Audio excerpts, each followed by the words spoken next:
It seemed as if, I mean, Sean Stiefel, right? He's knowledgeable in the space, a bull in general on the cannabis opportunities, but I think made just a cogent point that this particular stock has just been taken to a market value that doesn't really make a lot of sense based on what they have in terms of brands or even future opportunity.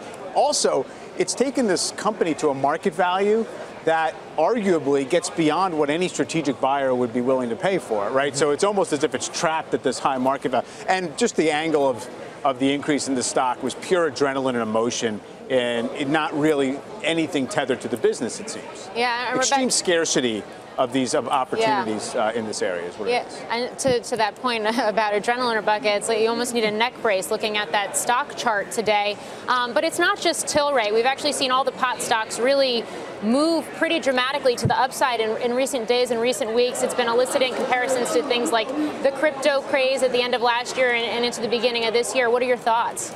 There's definitely a little bit of rhyming between Bitcoin and the Tilray chart that we just looked at. You know, I feel like this wellness trend, some of these things are enduring. I mean, we're drinking almond milk today. We were drinking that 5 years ago. But there's lots of wellness trends that come and go very, very quickly. And I'm going to get in trouble because I'm sure there are some that are doing better than I'm going to suggest. But you think about pomegranate juice, you think about chia seeds.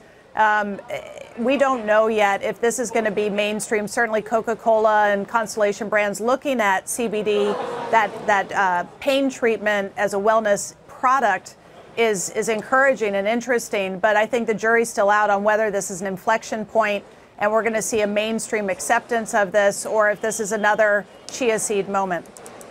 Mike, to what extent does the moves, particularly today and over the last month, and the likes of Tilray kind of remind you of Bitcoin in the second half of last year? Now, clearly, with this, you can argue that there's earnings to come and there's a fundamental basis, but that kind of, the shape of the charts and the leg up, is it sort of similar to that? It's very similar in the sense that it's obviously kind of small-time traders, seemingly not, investors that invest in all different areas. It's just pressing the buy button because the chart's going in the right direction.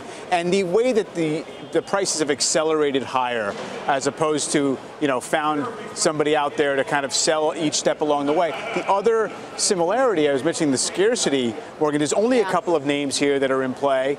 Bitcoin is, by definition, scarce. They only let so many out there at once. So, there's some similarities in terms of the constituency and how the prices have behaved.